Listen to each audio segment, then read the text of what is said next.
کہ جو اہم مسئلہ ہے نکاح کا ایجاب و قبول کا مسئلہ، اس کا طریقہ ہی نہیں معلوم ہے، اس کا طریقہ ہی نہیں پتا، اور باقی جو خرافات ہیں، رسومات ہیں، وہ پوری کر رہے ہیں۔ یہ بھی ہو رہی ہے، 6 ماہ سے تیاری چل رہی ہے، لیکن 6 ماہ کے کسی ایک دن میں یہ توفیق نہیں ہوئی کہ ایجاب و قبول کا شرعی طریقہ کیا ہے، صحیح مسنون طریقہ کیا ہے، وہ ہم سیکھ لیں۔ 6 ماہ میں یہ توفیق لڑکی کو بھی نہ ہو کہ اسلام نے کیا احکامات دیے ہیں، میں دوسرے گھر جاؤں گی اور میں بیوی بن کر رہوں گی، بیوی بن کر رہنے کے لیے اسلام مجھے کیا ہدایات دیتا ہے، رسول اللہ کی تعلیمات میرے لیے کیا ہے۔ اس کو ایک بار بھی اس بات کی توفیق نہ ہو کہ وہ رسول اللہ کی زندگی کو پڑھے، اس جوان کو ایک بار بھی توفیق نہ ہو پیارے پیغمبر صلی اللہ علیہ وسلم کی زندگی پڑھے۔ آپ نے شوہر ہونے کی حیثیت سے زندگی کیسے گزاری ہے؟ آج گھروں کے سکون کیوں چھنے ہوئے ہیں؟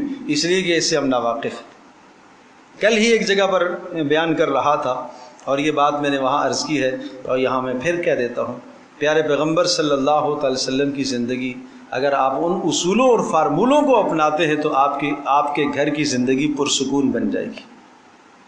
آپ علیہ الصلوۃ والسلام نے کون سا عمل ہمیں نہیں بتایا؟ رسول اللہ صلی اللہ تعالی وسلم مسجد سے باہر ہیں اور گھر سے باہر ہیں آپ علیہ الصلوۃ والسلام۔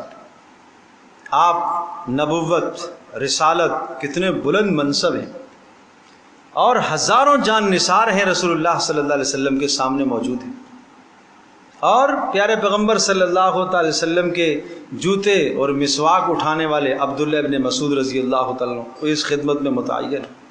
کسی صحابی نے اپنے ذمے کیا خدمت لی ہوئی ہے، کسی نے کیا خدمت لی ہوئی ہے، کسی نے کیا خدمت، جوتے اٹھانے والے عبداللہ ابن مسعود، مسواک ان کے پاس، پانی کا انتظام وہ کر رہے ہیں۔ آپ سواری پر سوار ہوتے ہیں، سواری کو سنوارنا، انتظام کرنا وہ ایک الگ آدمی کا کام ہے۔ پھر جب سواری سے اترے اور اس کے سامنے چارہ ڈالنا، یہ خدمت کسی دوسرے نے لی ہوئی۔ پیارے پیغمبر صلی اللہ تعالی علیہ وسلم کی خدمت کے لیے اس طرح سے صحابہ کرام رضی اللہ عنہم اجمعین چاق و چوبند رہتے تھے۔ یہ زندگی ہے باہر کی۔ آپ گھر میں تشریف لائے، رسول اللہ صلی اللہ علیہ وسلم گھر میں تشریف لائے، باہر جوتا اٹھانے والے عبداللہ ابن مسعود رضی اللہ تعالیٰ عنہ تھے، گھر میں آپ تشریف لاتے ہیں۔ گھر کی زندگی یہ ہے، آپ اپنے جوتے کو اپنے ہاتھ مبارک سے گانٹ لیا کرتے تھے، آپ اپنے بستر کو خود صاف فرما لیا کرتے تھے، آپ بکری کا دودھ خود دہو دیا کرتے تھے، نکال لیا کرتے تھے، کپڑا پھٹا ہوا ہے پیوند بھی خود لگا لیا کرتے تھے۔ یہ کیا سمجھایا؟ یہ سبق سمجھایا کہ گھر کے اندر جب آپ داخل ہوں گے تو گھر میں آپ اپنے معیار کو تھوڑا سا نیچے کریں، یہ سبق سمجھایا۔ آپ باہر کسی جگہ پر ملازم، ایک آدمی ملازم ہے، اس کے 50 نوکر ہیں سامنے، آرڈر کر رہا ہے، یہ چائے لا رہا ہے، وہ پانی لا رہا ہے، یہ کھانا لا رہا ہے، یہ سامان سمیٹ رہا ہے، یہ کر رہا ہے، اشاروں پر کام ہو رہا ہے، لیکن آپ افسر ہیں، آپ بڑا جناب، آپ کے پاس کوئی عہدہ ہے، یہ سب گھر کے باہر ہے۔ چونکہ مزاج وہیں کا بنا ہوا ہے، پھر گھر میں آ کے آرڈر کرتا ہے اسی طرح سے۔ اچھا، گھر میں جو خاتون ہے، یہ گھر میں جو خاتون ہے یہ آپ کی ملازمہ نہیں ہے، یہ آپ کی شریکہ حیات ہے۔ غلطی یہاں لگتی ہے، وہ وہی رویہ رکھنا چاہتا ہے جو باہر رکھ کے آیا ہے، جب وہ رویہ باہر والا گھر لے کے آتا ہے تو گھر میں اختلاف پیدا ہوتا ہے۔ شریک تو پھر شریک ہوتا ہے، دو کام میں شریک ہیں تو پھر اس کو بھی کام کرنا ہے، اس کو بھی کام کرنا ہے۔ شریک جو ہوا، شریک حیات جو ہوا، وہ علیحدہ بات ہے کہ اللہ تبارک تعالیٰ نے گھر کی حکمرانی، حاکم اللہ نے مرد کو بنایا، الرجال قوامون علی النساء، اور عورت کی حیثیت ساتھ مشیر کی ہے، یہ مشیرہ ہے، یہ مشاورت کے اچھے مشورے دے گی۔ لیکن اگر دونوں کے کسی فیصلے میں ٹکراؤ اور تضاد آ جاتا ہے، تعارض آ جاتا ہے، تو مرد کو فیصلے کی طاقت حاصل ہے۔ وہ پاور اللہ نے مرد کے ہاتھ میں دی ہے کہ وہ اس پاور کو استعمال کرے گا۔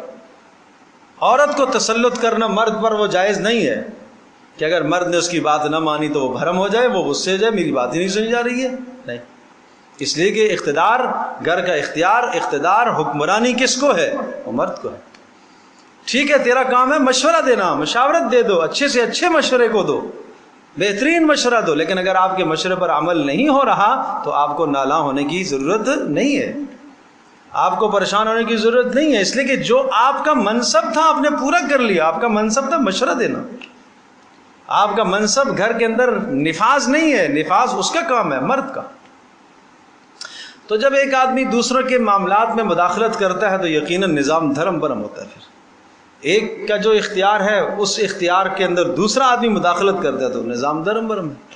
تو میں عرض کر رہا تھا کہ گھر کی زندگی پرسکون بنانے کے لیے رسول اللہ صلی اللہ تعالی وسلم کے یہ اصول ہیں۔